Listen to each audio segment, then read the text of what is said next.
मैं पासी जी को बोल रहा था कि कोई आपके पास बीज है तो मैं एक उदाहरण दे सकता हूं कि अगर आपके पास मैं एक आम के बीज दे दूं तो वो आम के बीज के अंदर झाड़ है, पत्ते हैं, फूल है, कलियां हैं और ढेर सारे आम है उसके अंदर। लेकिन आपने सिर्फ बीज हाथ में रखे हैं और वो बीज में अगर आपको झाड़ देखना है, फल देखना है तो उसको आपको जमीन में डालना पड़ेगा। जब आप जमीन में डालोगे फिर वो पौधा निकलेगा, फिर उसमें आपको पत्ते मिलेंगे, फूल और कलियां आएगी और आम आएगा।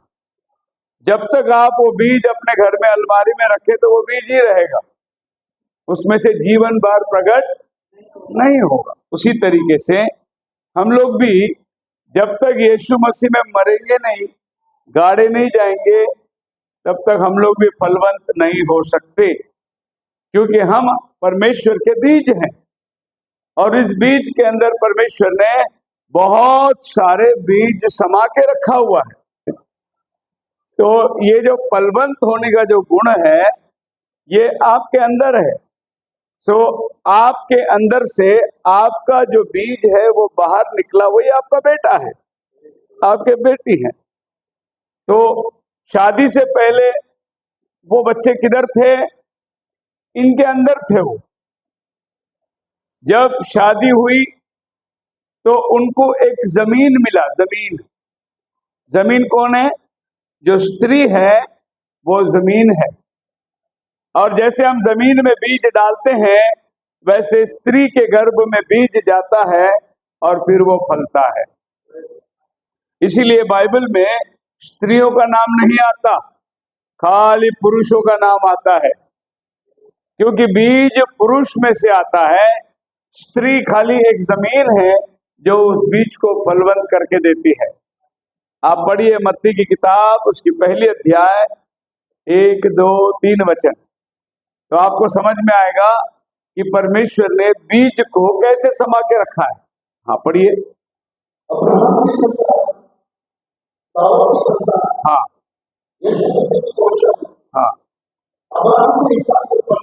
हाँ हाँ।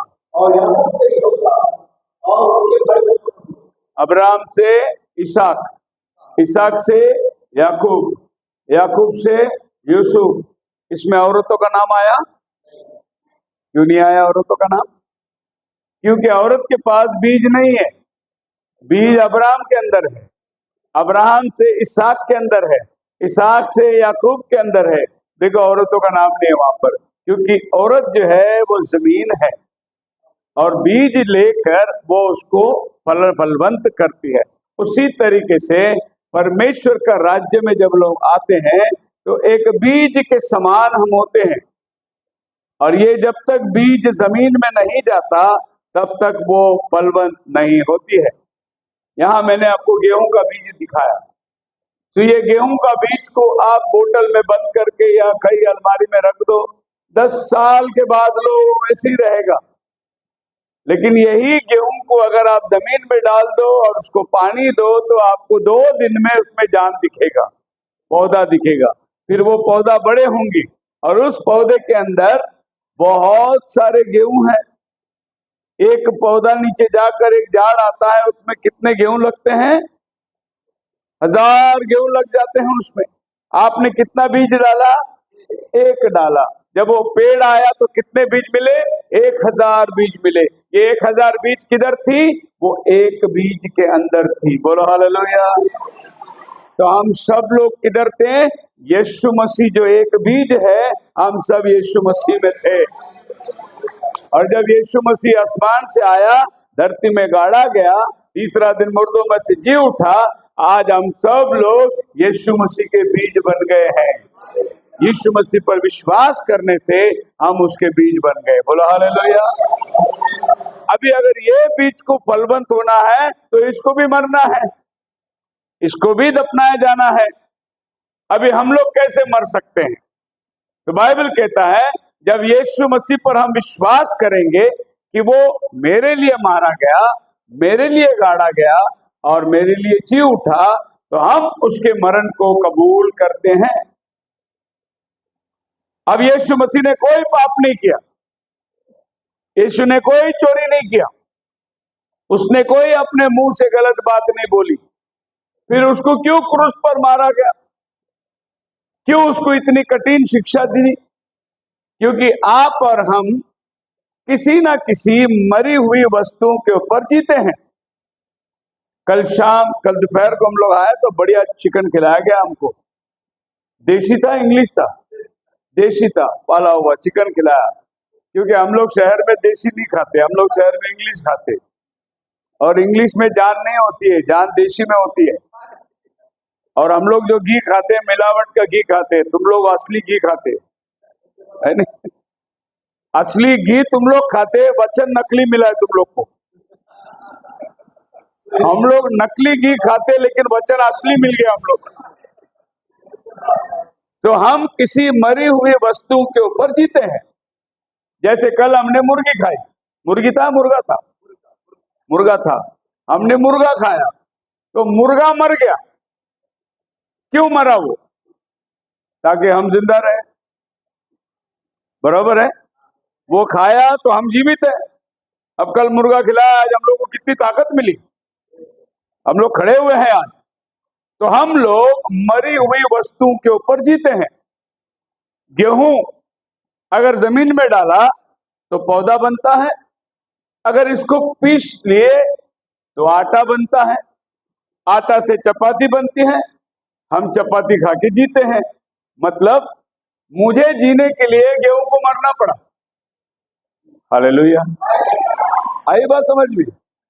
मुझे जीने के लिए गेहूं को मरना पड़ा। वो मरा, मुझे जीवन मिला क्योंकि उसके अंदर जीवन था। पर वो जीवन प्रकट कब हुई? जब आप उसको जमीन दिए तब वो जीवन प्रकट हुई। आपने कभी देखा बिल्डिंगों में, इमारतों में झाड़ आते हुए? दीवारों से झाड़ आते हुए देखा? तो कैसे वो झाड़ दीवार में आ गया? आपने तो नहीं बोया, लेकिन कौवे ने वो फल खाया। पीपल का झाड़ हो, अंजीर का झाड़ हो, कौवे ने फल खाया और वो कौवे ने गंदगी कर दी और वो सीमेंट में मिल गया और वो प्लास्टर हो गया। अभी वो सीमेंट के अंदर वो अंजीर का बीज भी प्लास्टर हो गया। और फिर थोड़े समय के बाद बारिश आती है तो वो बीज जो सीमेंट के अंदर है उसको पानी मिल गया, और फिर दूसरे दिन धूप आती है तो वो बीज को गर्मी भी मिल गया। तो इतनी सी बीज अपना जान को बाहर देती है और तुम्हारा अंबुजा एलएनटी सीमेंट को फाड़ देते हो और बाहर निकल जाती हो। कितना भी बड़ा मजबूत दीवार बांधो, देखो दीवार फाड़ देती है वो बीज। उसमें इतनी ताकत है क्योंकि उसके अंदर जीवन है। अगर जीवन नहीं होता तो वो भी सीमेंट में पड़ी रहती। जिस दिन उसको पानी मिला, दीवार गीली हो गई, अगले दिन धूप मिला तो वो अंदर से अपने जीवन को बाहर देती है। हमारे घरों में अगर कल सवेरे हमें वटाना का भाजी बनाना है तो आज रात वटाना पानी में भिगो के रखना है और शाम को उसको कपड़े में बांध के अगर रख दे तो अगले दिन आपको क्या मिलता है? उसमें छोटे छोटे अंकुर मिलते हैं, छोटे छोटे जीवन आती है। तो उस बीज के अंदर क्या था? जीवन था। वो मरता है ताकि हम जीवित रहे। तो ये शरीर को जिंदा रहने के लिए किसी शरीर को मरना पड़ता है, तभी ये शरीर जिंदा रह सकता है। तुम हवा पी के जिंदा नहीं रह सकते। अगर ये शरीर को जिंदा रहने के लिए किसी शरीर को मरना है तो तुम्हारे अंदर एक आत्मा है। वो आत्मा को जीने के लिए किसी आत्मिक आदमी को मरना था। हालेलुया। आप और हम आत्मिक नहीं है क्योंकि हमारा जन्म पाप में हुआ है। इसीलिए प्रभु यीशु मसीह कुंवारी के पेट में आया और कुंवारी के पेट से वो पवित्र पवित्र जीवन में पैदा हुआ। इसीलिए यीशु मसीह के अंदर पाप नहीं है, क्योंकि वो हमारे जैसे पृथ्वी के बाप से पैदा नहीं हुआ। वो पवित्र आत्मा के द्वारा यीशु गर्भ में आया और एक नया शरीर, जो यीशु की जो शरीर थी उसमें पाप नहीं था, वो निर्दोष शरीर था। वो चोरी नहीं किया, वो झूठ नहीं बोला, वो गाली नहीं दिया, वो व्यभिचार नहीं किया, वो शादी नहीं किया, वो बच्चे ने पैदा किया, वो एक पाक और पवित्र जिंदगी जिया। जैसे हमारे देश में बहुत देवी देवता है, सब शादी किए, बच्चा पैदा किए, 4-4 औरत रखे, वो मेरा बचाने वाला नहीं बन सकता। मान लो ये भाई जो है चोरी में पकड़ा गया और ये जेल में, और इसको अभी जामीन देना है, तभी तो ये छूट के आएगा। कोई तो गारंटी देना है। अभी गारंटी देने वाला अगर समझो खूनी हो तो आप पुलिस स्टेशन में लेके जाओ, बोलोगे ये गारंटी देगा, तो पहले इसको उठा के अंदर डाल देंगे। तो गारंटी देने वाला निर्दोष होना चाहिए, उसके ऊपर कोई केस नहीं होना चाहिए, वही उसको गारंटी दे सकता है। वैसे हम पापियों को बचाने के लिए कोई तो गारंटर चाहिए था, और कोई इंसान गारंटी नहीं दे सकता, क्योंकि हम सब पाप में पैदा हुए। मैं इनके लिए नहीं मर सकता, ये मेरे लिए नहीं मर सकता, क्योंकि हम दोनों का जन्म पाप में हुआ है। तो हमारे लिए एक निर्दोष व्यक्ति की जरूरत थी, वो था प्रभु यीशु मसीह। उसमें कोई पाप नहीं था। उसने क्या प्रार्थना किया सलीब पर? हे पिता, इन्हें क्षमा कर, ये जानते नहीं या क्या कर रहे हैं। तो आपके और मेरे लिए उसने क्षमा की याचना मांगी। अगर उसने क्षमा ना मांगा होता तो आज आप यहां नहीं होते और मैं भी यहां नहीं होता। उसने हमारे लिए क्षमा मांगी और आज हम उसकी क्षमा का अनुभव कर रहे हैं। तो जब ये बीज जमीन में जाती है तो ये अंकुर निकलता है जमीन से, एक पौधा निकलता है जमीन से, क्योंकि उस बीज के अंदर क्या थी? जीवन थी। बोलो हालेलुया। उसी तरीके से प्रभु यीशु मसीह हमारे लिए बीज बनकर आया और उसके अंदर वो जीवन था। उसके मारे जाने से, उसके गाड़े जाने से और उसके जी उठने से आज आपको और हमको जीवन मिलता है। आपको मालूम है दुनिया में एक ही कब्र खाली है,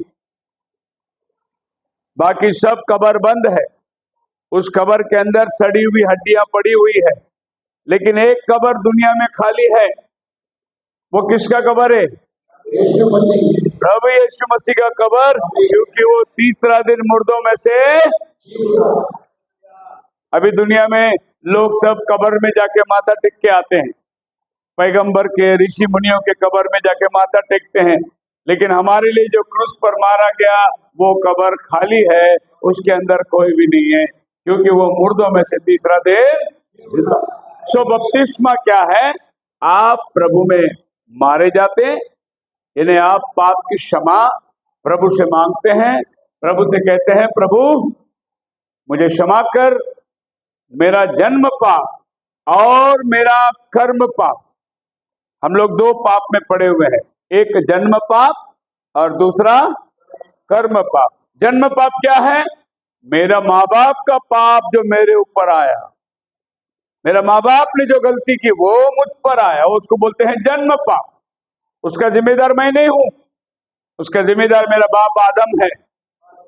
लेकिन कर्म पाप जो मैंने किया जानते अनजाने में, उसको बोलते हैं कर्म पाप। वो मेरा पाप है, उसके लिए मुझे प्रायश्चित करना है। लेकिन मेरे पूर्वजों के पाप, उसके लिए मुझे प्रायश्चित नहीं करना है, क्योंकि वो पाप के लिए प्रभु यीशु मसीह ने खून दे दिया। तो किसी का बलिदान की जरूरत थी ताकि मैं जीवित रहूं, तो प्रभु यीशु मसीह ने अपना बलिदान दे दिया। वो मरा ताकि मैं जी उठूं। हालेलुया। प्रभु यीशु मसीह के पास एक बार सवाल पूछते हैं, यूहन्ना की किताब उसका 9 अध्याय, यूहन्ना 9 अध्याय 1, 2, 3 वचन पढ़िए।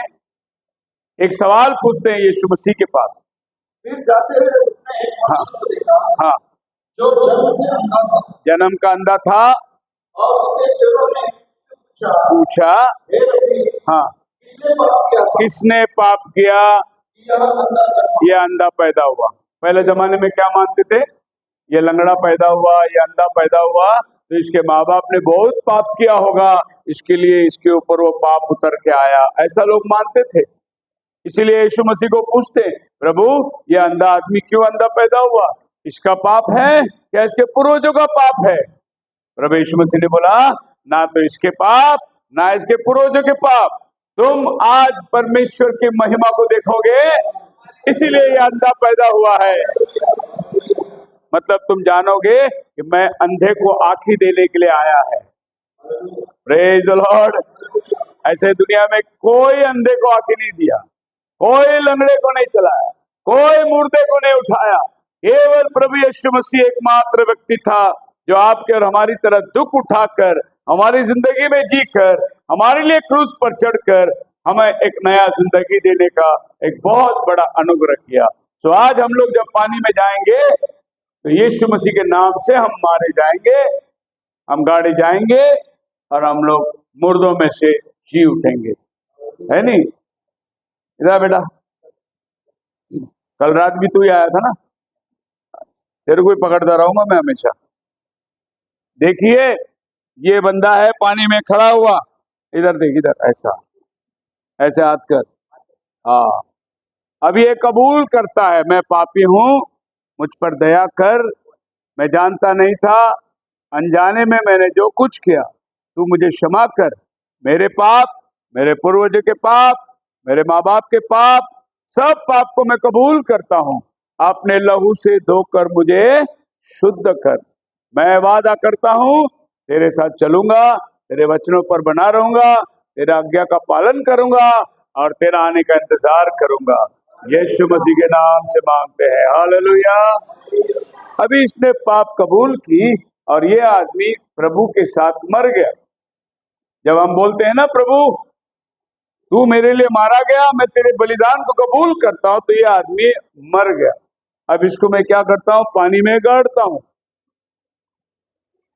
और गाड़ के इसको उठाता हूं। मतलब ये दफनाया गया और जब ये उठा तो ये नया मनुष्य बन के उठा है। पुराना मनुष्य पानी में दफन कर दिया। बोलो हालेलुया। यही है बपतिस्मा।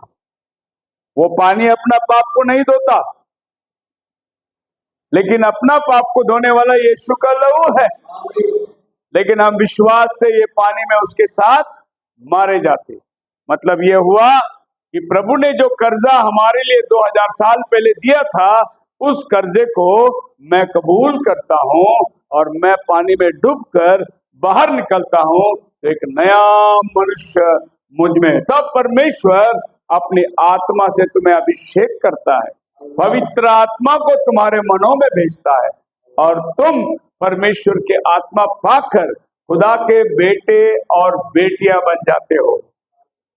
उसके बाद तुम नहीं जियोगे, तुम्हारे अंदर जो पवित्र आत्मा है वो तुम्हें चलाएगा। तुम झूठ बोलने जाओगे तो अंदर से आत्मा बोलेगा तू मत बोलना, तू अभी प्रभु का बेटा बन गया है। तुम चोरी करने जाओगे, अंदर से तुम्हारी आवाज आएगी तू अभी प्रभु का बेटा बन गया है, तू चोरी नहीं करना। परमेश्वर का आत्मा तुम्हें चलाएगी। बोलो हालेलुया। तो कितने लोगों को आज जिंदगी बदलना है, नया जीवन पाना है। हालेलुया। अभी मैं आपको बताना चाहता हूं कि बपतिस्मा जो है बाइबल के अंदर एक ही बपतिस्मा दिया गया है और वो बपतिस्मा प्रभु यीशु मसीह के नाम से दिया गया है। पिता, पुत्र, पवित्र आत्मा के नाम में बपतिस्मा बाइबल में कोई भी दिया नहीं और कोई भी लिया नहीं। एक ही बपतिस्मा बाइबल में दिया है, वो है प्रभु यीशु मसीह के नाम से, क्योंकि एक ही नाम आसमान और जमीन में उतरा जिससे हमको उद्धार मिलेगा। प्रेरितों के काम 4 अध्याय उसका 12 वचन पढ़िए। प्रेरितों के काम और किसी दूसरे के द्वारा उद्धार नहीं, किसी दूसरे के द्वारा उद्धार नहीं, क्योंकि स्वर्ग के नीचे स्वर्ग से नीचे मनुष्य में और दिया गया जिसके द्वारा हम उद्धार कर सके। कोई नाम नहीं है जिसके द्वारा हमें उद्धार पा सके। एक ही नाम है। कौन सा नाम है? यीशु नाम। देखो, आप कोई भी रहो, हिंदू रहो, मुसलमान रहो, कोई भी जात का रहो, लेकिन यीशु का नाम से हम लोग सब जीते हैं। आमीन। कैसे? आप जाओ माइक के पास, जोर से सांस लो, रिकॉर्डिंग करो मोबाइल से, फिर हवा छोड़ो। हे यीशु के नाम से ही जीना है। यीशु का नाम से ही हमारी सांस चलती है। यही नाम सबसे ऊंचा नाम है। इसी नाम में भूत भागते हैं, इसी नाम में लंगड़े चलते हैं, इसी नाम में अंधे देखते हैं, इसी नाम में अद्भुत चमत्कार होता है।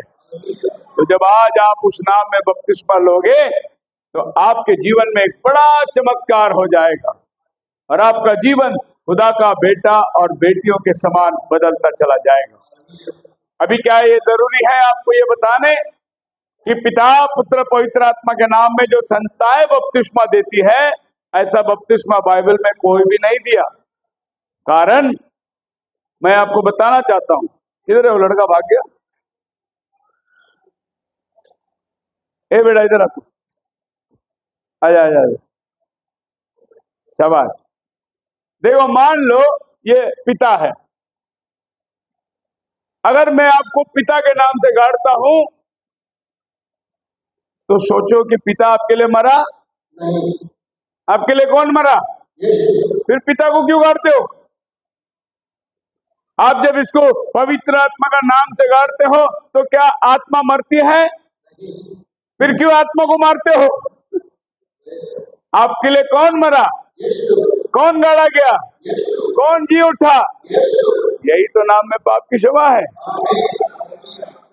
और शैतान ये नाम को पसंद नहीं करता। इसके लिए हमारे संताओं को उसने अंधा बना के रख दिया है कि वो बपतिस्मा में यीशु का नाम नहीं लेते, लेकिन यीशु का नाम से ही आपको पाप का क्षमा मिलता है। हालेलुया। जा बैठ जा। कोई समझदार लड़का आ जा, बड़ा लड़का आ जा, कोई भी आ जा, तेरा ही नंबर है। फिर से अगर मैं इसको बोलूं कि ये 20 रुपया ले और मेरे बाप के नाम से पकड़ना, मेरे बाप के नाम से मनी ऑर्डर कर दे, 20 रुपया ले और मेरे बाप को भेज दे, तो ये जाएगा पोस्ट ऑफिस में और फॉर्म लेगा। उसमें क्या लिखेगा? बाप। क्या लिखेगा? मेरा बाप का नाम लिखेगा। मेरा बाप का नाम है डेविड। अगर इसने समझो बोला नहीं, यीशु ने बोला ना बाप का नाम से देने, इसके लिए मैं भी फॉर्म में बाप ही लिखेगा, तो पोस्टमैन कौन सा बाप को जाके देगा? गांव में तो जितने शादी हो गए, बच्चे हो गए, सब बाप है। तो फिर वो फॉर्म में किसका नाम लिखना है? बाप का। तो इसको मैं बोलूंगा मेरा बाप का नाम लिखना, तभी ये पैसे मेरे बाप को मिलेगा। वैसे बाप, बेटा और पवित्र आत्मा के नाम में जिन्होंने बपतिस्मा लिया उनको पाप का क्षमा नहीं मिलेगा, क्योंकि बाप नाम नहीं है, बाप को एक नाम है। मैं भी बाप है, मेरा नाम शेखर है।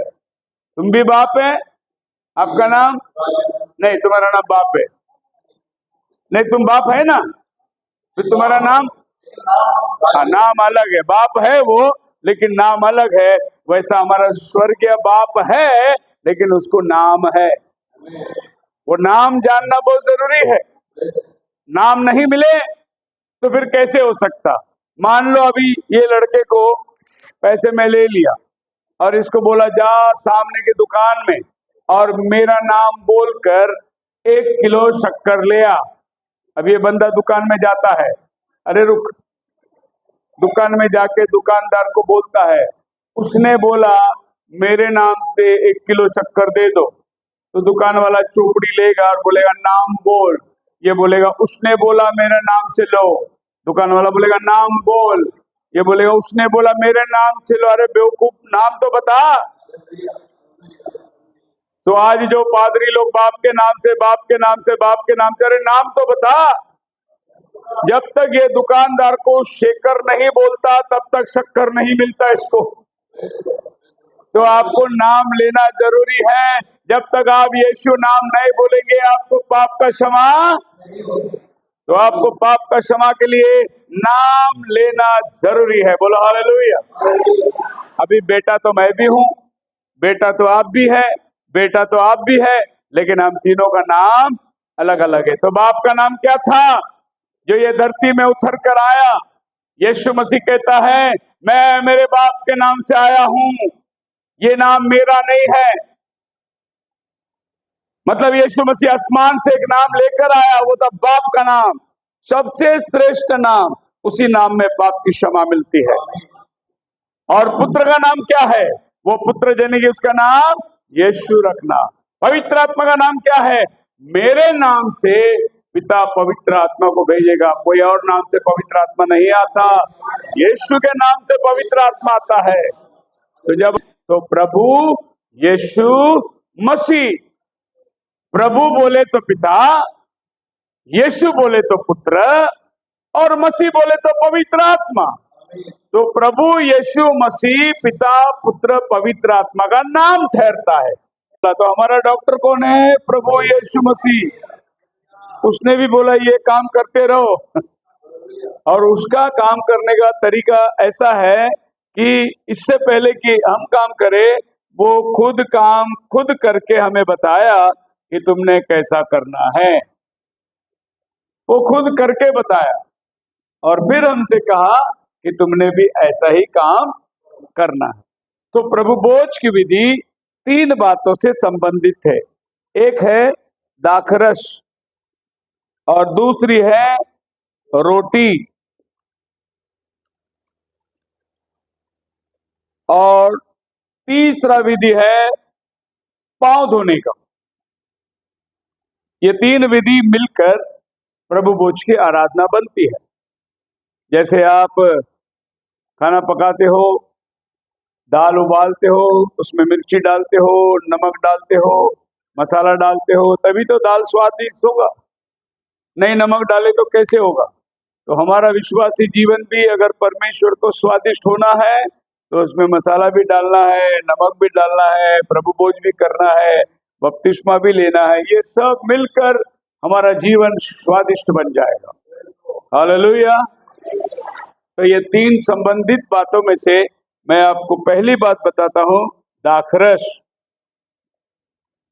दाखरस जो है, इसे क्यों लेना है हमें? प्रभु यीशु मसीह ने मत्ती 26वां अध्याय उसका 26 वचन में ये बताया। मत्ती 26:26।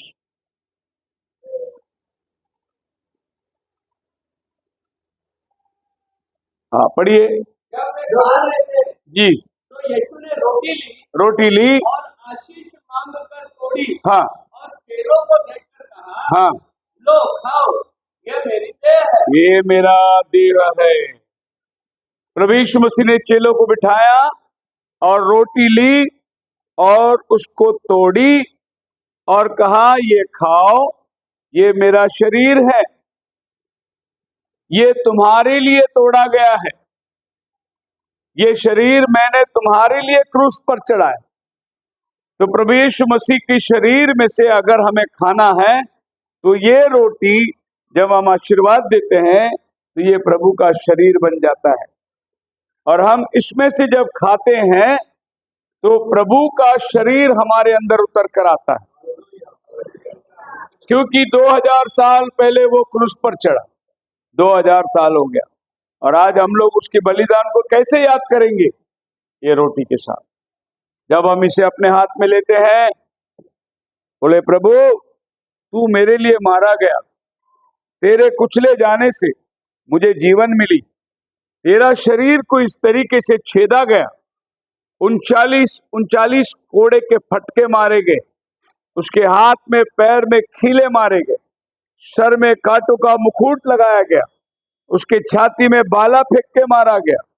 तो ये जो बलिदान है ये क्या चीज को दर्शाता है? हमारे हाथ गंदे काम करते हैं, हमारा हाथ दारू सिगरेट पीनी हमारे हाथ करते हैं, खीले हमारे हाथ में लगना चाहिए था, प्रभु यीशु मसीह ने अपने हाथ में ले लिया। उसके पैर में खिले मारे गए।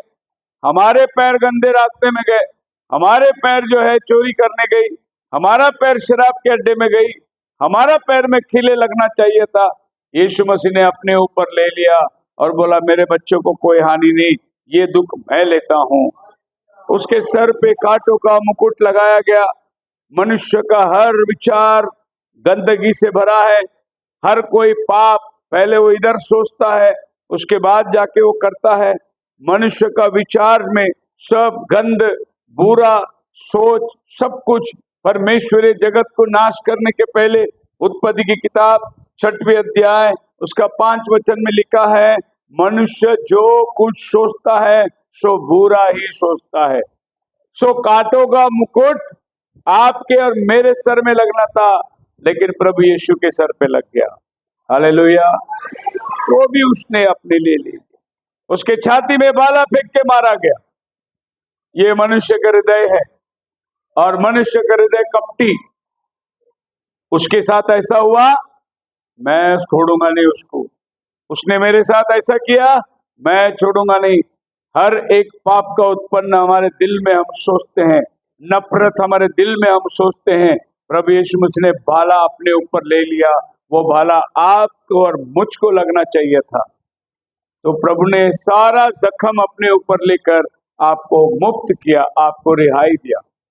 बोलो हालेलुया। एक लड़की कार चलाते हुए पकड़ी गई नो पार्किंग में। उसको कोर्ट में लाया गया और उसको कोर्ट में खड़ा किया।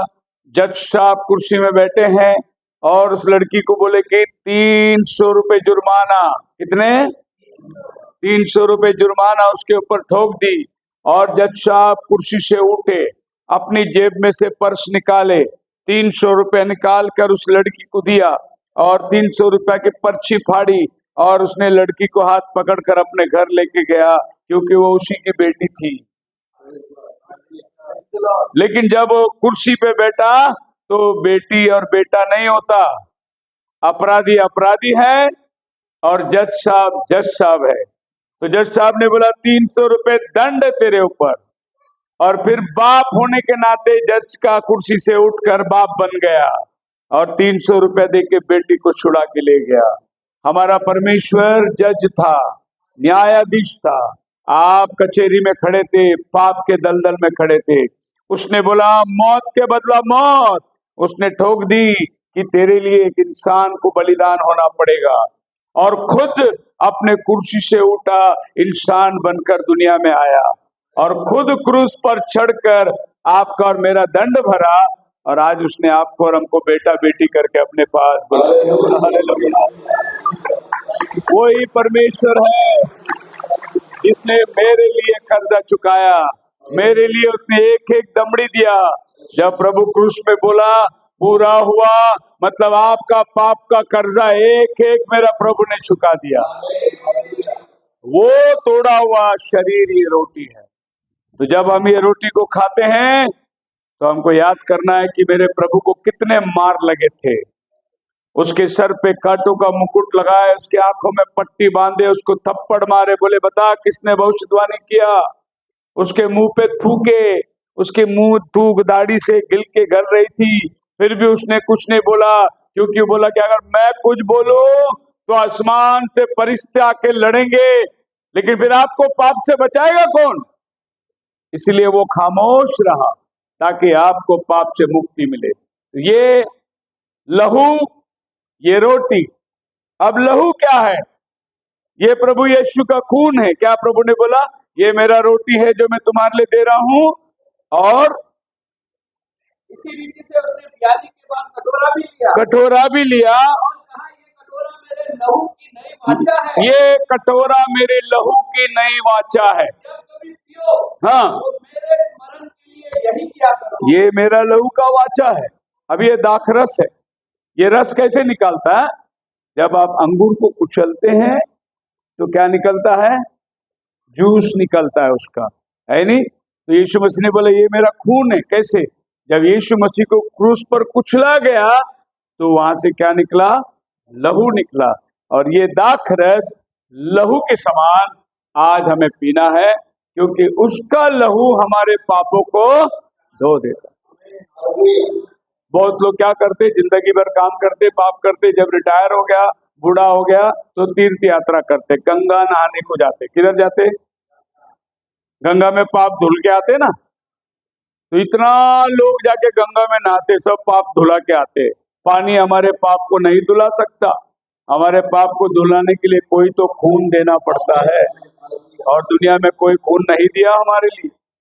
एक आदमी ने जागला से पूछा, बोले कि भाई इतना लोग पाप लाके तुझे धुलाते हैं, इतना पाप तू किधर लेके जाता है? गंगा नदी ने बोला, मैं सब समुंदर में डाल देता हूं। सब नदी किधर मिलती है? उसने जाके समुंदर को पूछा, इतना बड़ा पाप जो ये सब नदी लाके तुझे देती है, तू क्या करता है? समुंदर ने बोला, मैं सब भाप को दे देता हूं। किसको? बादल को दे देता हूं। और उसने बादल को पूछा, भाई इतना पाप समुंदर तुझको देता है, तू क्या करता है? बादल बोला, मैं वापस लोगों के ऊपर ही डाल देता हूं, बारिश बन के। है नहीं? तो फिर क्या हुआ? इसने पाप धुला के आया, सब नदी ने समुंदर को पाप दिया, समुंदर ने बादल को दिया, बादल ने वापस इनके ऊपर ही डाल दिया। लेकिन हमारा पाप वैसा नहीं धुलाया, हमारा पाप यीशु के लहू से धुलाया। प्रभु बोला, मैं फिर कभी याद नहीं रखूंगा तुम्हारी गलतियों को। उसको मैंने ऐसे समुंदर में डाल दिया है, इसलिए ये हमें पीना है। तो बार बार हमें अपने पापों की क्षमा की याद आए। और तीसरा विधि, पांव धोना है। जैसे प्रभु यीशु मसीह ने अपने चेलों का पांव धोया। यूहन्ना की किताब 13 अध्याय के अंदर प्रभु ने बर्तन में पानी ली, अपने चेलों का पांव धोया और कहा, मैं गुरु होकर तुम्हारा पांव धोता हूं, तुम भी आपस में एक का पांव धोया करो। अब ये दुनिया में सब लोग गुरु पूर्णिमा मनाते। गुरु पूर्णिमा में क्या होता है? गुरु की पूजा होती है, सब लोग गुरु का पांव धोते हैं। लेकिन हमारे पास एक ऐसा गुरु था जो चेलों का पांव धोया। ऐसा दुनिया में कोई गुरु मिलेगा नहीं। प्रभु यीशु मसीह ने बर्तन में पानी लेकर चेलों का पांव धोया। उसमें एक आदमी था, पतरस बोला, मैं मेरा पांव धोने नहीं दूंगा, आप मेरा गुरु है। प्रभु ने बोला, अगर मैं तेरा पांव नहीं दूं, तेरा और मेरा कोई नाता, इसीलिए मेरे को पांव धोए। तब पतरस बोला, प्रभु सर से पानी डाल दे, पर ऐसा मत बोल, नाता नहीं, हमने तो सब कुछ छोड़ के तेरे पीछे आए। तो प्रभु ने क्या बोला? जो नहा चुके हैं उनको नहाने की जरूरत, मतलब जो बपतिस्मा ले चुके हैं उनको बार बार बपतिस्मा लेने की जरूरत नहीं है। अभी हम सवेरे नहा के घर से निकलते हैं, एक बार काम पे जाके आए, फिर घर में बोले अजी अंडे ले आओ, फिर जाके दुकान में आए, फिर बोले जाके तुम मसाला ले आओ, फिर दुकान में जाके आए, तो गंदा क्या होता है? पैर। बार बार जाके आएंगे तो क्या गंदा होता है? इसके लिए प्रभु ने बोला, सर धोने की जरूरत नहीं, पैर धो के बैठो, बस हो गया। तो हम लोग जब भी दुनिया में जाते हैं, बार बार हमारे पैर गंदे होते हैं। और प्रभु ने बोला कि जब भी तुम ये लेने को आओगे तो अपना अपना पैर धो के आना, मैं गुरु होकर तुम्हारा पांव धो रहा हूं। तो कैसे हम लोग पैर धोते हैं? फिर मैं इसको बुलाता हूं, आजा, चेयर लेके आओ, ध्यान दे के सुनिए।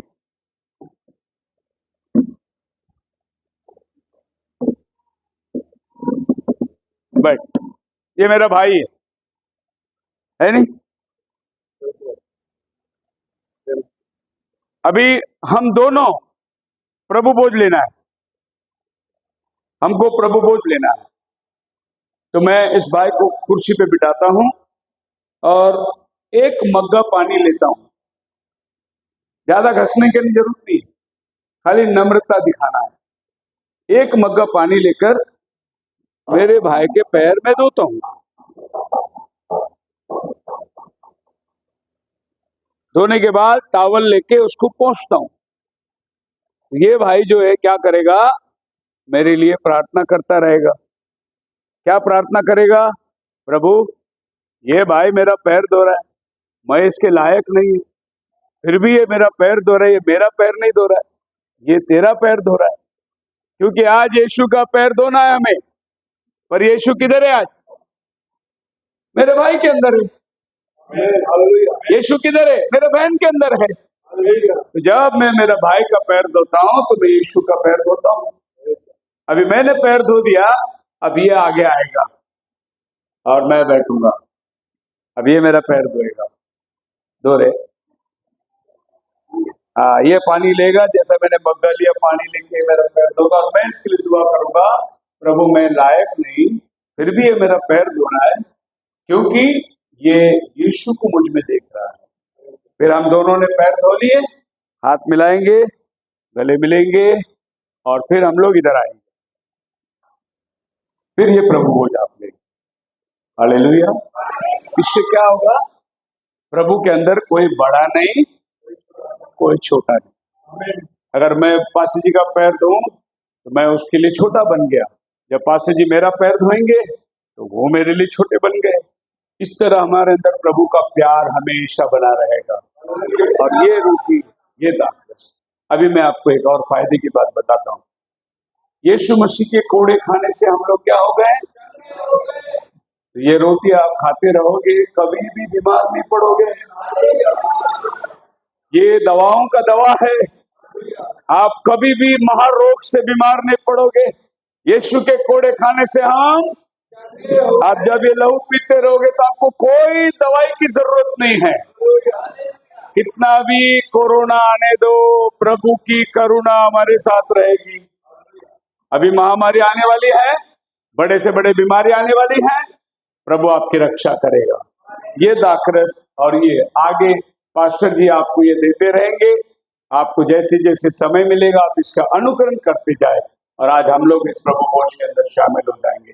कितने लोग समझ आए इस बात को? तो जितने लोगों ने आज बपतिस्मा लिया है, आप सब लोगों ने पैर धोना है, प्रभु भोज की आराधना लेना है। हालेलुया। सो दो दो बहन करके आगे जा सकते हैं। जैसे पीछे देखो, इधर 2 कुर्सी लगी हुई है, इधर 2 कुर्सी लगी हुई है, मतलब 4 इधर लोग यहाँ से जाना है और 2-2 कुर्सी में बैठकर आपस में एक में का पैर धोकर आप लोग इधर आके घुटना टेकना है, और पास्टर भाई लोग यहाँ आपको कम्युनियन देंगे। कम्युनियन लेने के बाद आप अपनी जगह पे जाके प्रार्थना में बैठे रहे जब तक सब लोगों का सभा खत्म नहीं होती। खुदावन आपको आशीष दे। ब्रदर राजू धीरे धीरे गीत गाते रहेंगे और हम लोग जाएंगे पैर धोने की विधि के लिए। 2-2 भाई आगे जाएंगे, पैर धो के आगे आएंगे, और सिस्टर लोग भी आगे आएंगे। और मैं ब्रदर को बुलाता हूँ।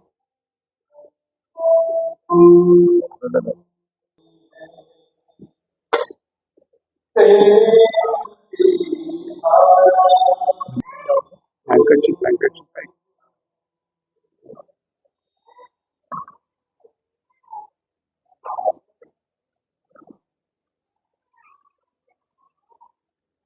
एक कुर्सी,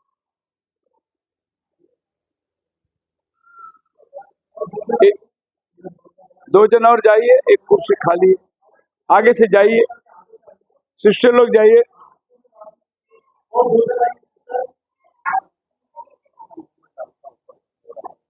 हाँ?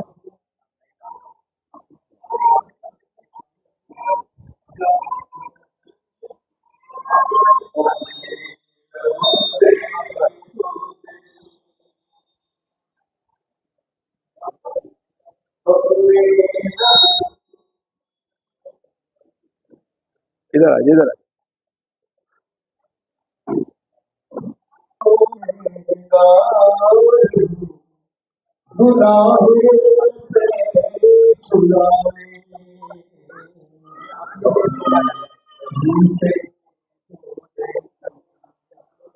आप खा सकते हैं, खा सकते हैं।